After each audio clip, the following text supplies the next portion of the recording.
Selamat pagi teman-teman semua. Pagi Pak. Rasanya udah jelas semua ya, nggak ada pertanyaan ya. Belum Pak. Tapi yang pertama saya ingin mengucapkan apresiasi kepada DPR sehingga pembahasan APBN dan anti APBN 2026 berjalan dengan lancar dan mulus dan di dalamnya ada semua mungkin nggak maksimal tapi optimal yang bisa menjaga pertumbuhan ekonomi dan menjaga stabilitas di seluruh masyarakat kita. Ada pertanyaan?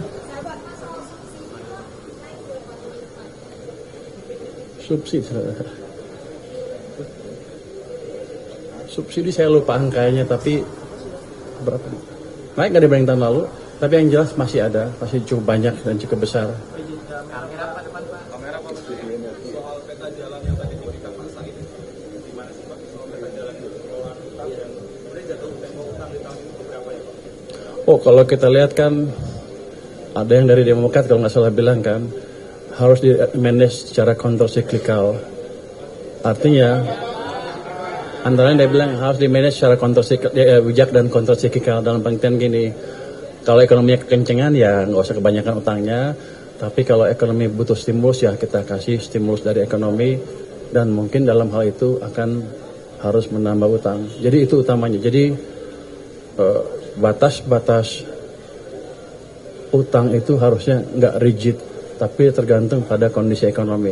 Tapi kalau saya lihat ke depan, harusnya kita nggak akan terpaksa menambahkan utang lebih. Karena saya akan mendorong pertumbuhan ekonomi lebih cepat sehingga dengan kondisi yang dengan APBN yang sama, saya akan mendapatkan pertumbuhan ekonomi yang lebih cepat dan pendapatan pajak yang lebih tinggi. Jadi harusnya saya tidak akan utang terlalu besar. Mungkin saya perkirakan ada kemungkinan utang yang saya terbitkan tidak akan sebesar yang ada di APBN. Nanti kita lihat semester pertama tahun depan gimana realisasi pertumbuhan ekonominya.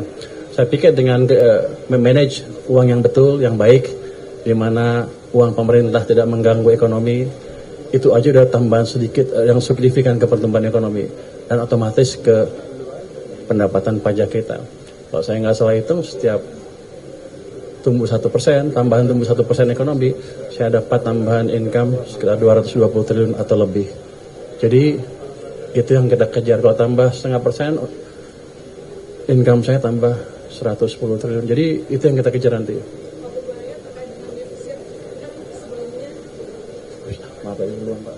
Iya, Pak izin kan terkait defisit sebelumnya Presiden menargetkan untuk 0% 2 tahun ke depan. Tapi kita lihat APBN yang tahun depan ini angkanya justru naik dari 2,48 jadi 2,68. Nah ini gimana caranya supaya bridgingnya nanti bisa 0% Pak? Karena market juga butuh kepastian kan soal itu. Anda tadi dengar Demokrat usulnya apa dari Pak Said? Bijaksana dan kontrol siklikal. Itu tadi. Kalau lagi butuh kita dorong, tapi kalau nggak butuh kita kurangi.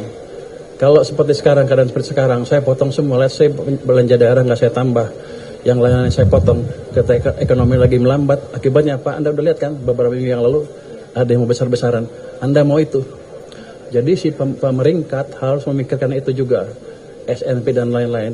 Kita butuh stabilitas makroekonomi dan sosial politik untuk membiayai pertumbuhan yang lebih cepat, untuk memberi ruang bagi ekonomi untuk tumbuh lebih cepat. Kita lebih sedikit sekarang nggak apa-apa, toh masih di bawah 3%, kita jaga di bawah 3% kan. Jadi masih amat prudent. Kalau Anda lihat ya, Anda pernah belajar ekonomi nggak? 3% dan 60% itu berasal dari Maastricht Treaty, ikutan dari Eropa ya. Katanya itu adalah pegangan yang paling strict di dunia. Kan, ya.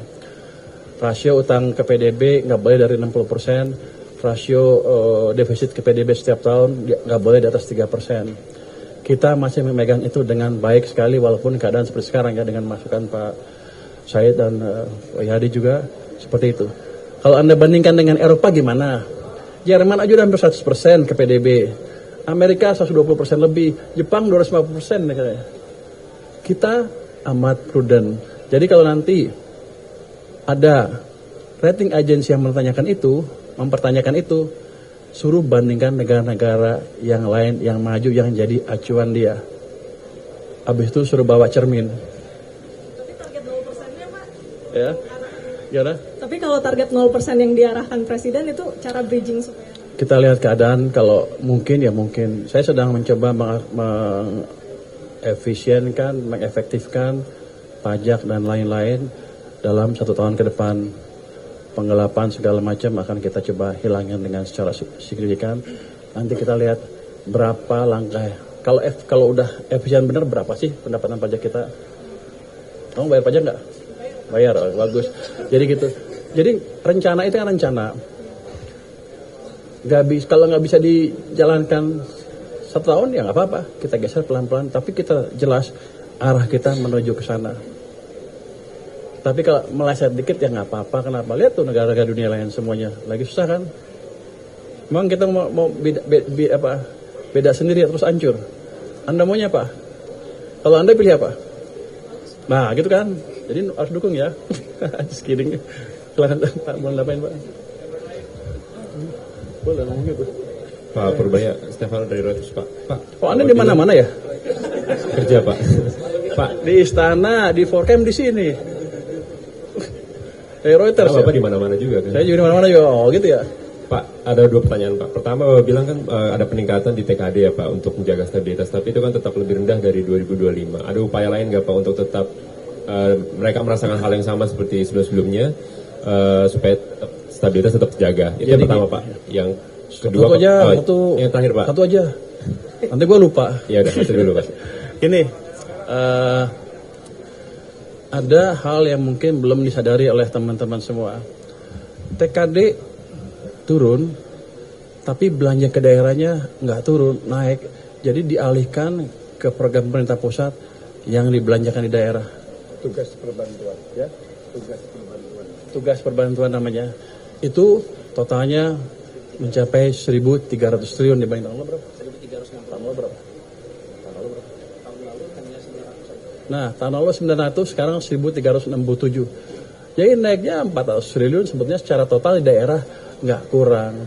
Cuman kan tetap aja ketika Pemda atau desa kabupaten dan daerah susah menjalankan program, ya mereka agak terganggu seperti kemarin. Tapi secara manfaat tidak kita kurangin. Yang saya lakukan ke depan adalah memastikan yang 1.367 tadi betul-betul dibelanjakan tepat waktu. Jadi kita tidak melupakan ekonomi daerah. Pak Said memastikan saya memperhatikan itu. Jadi bos saya, amal saya terus, jadi aman lah. Siapa ya? Pak, yang kedua itu Pak mengenai berbagi dulu deh sama kawan-kawan. Yuk. Dari saya apa sih ya? Kemarin kan raker sudah kemarin. Iya. Kawan-kawan semua terima kasih. Hari ini APBN kita untuk tahun 2026 sudah selesai disetujui dalam sidang Dewan Paripurna. Yang paling penting sesungguhnya apa? Ketika pemerintah dengan Badan Anggaran DPR bersepakat pertumbuhan di 5,4%, bagi kami itu adalah fondasi penting untuk terus mengawal visi, mimpi, dan termasuk yang disampaikan oleh Menteri Keuangan kita ke depannya bisa 6, 7, sampai 8%. Namun, Badan Anggaran selalu mengingatkan bahwa pertumbuhan itu 5,4%, pertumbuhan yang inklusif, berkeadilan. Agar apa? Kita sadari bersama incremental capital output rasio kita masih tinggi. Kita kalah dengan Vietnam. Kita masih berkutat di 6,2. Oleh karenanya dalam Astasita itu baik pendidikan, kesehatan, swasembada pangan, makan bergizi gratis, kalau itu serentak dilakukan dan jalurnya benar tata kelolanya, itu bagian dari game changer agar peningkatan SDM kita akan luar biasa. Satu. Yang kedua, dengan pertumbuhan 5,4%, sungguh-sungguh kami mengharapkan, karena yang dibutuhkan oleh masyarakat sekarang adalah kebebasan yang bertanggung jawab dari sisi aspek pendidikan. Jika kebebasan yang bertanggung jawab dimiliki oleh masyarakat, kemudian pemerintah berkepentingan, berkewajiban untuk meningkatkan pendapatan masyarakat kita dengan tumbuh 5,4%, maka 3 hal pemerintah harus meningkatkan kapasitas rakyatnya lewat pendidikan, kesehatan.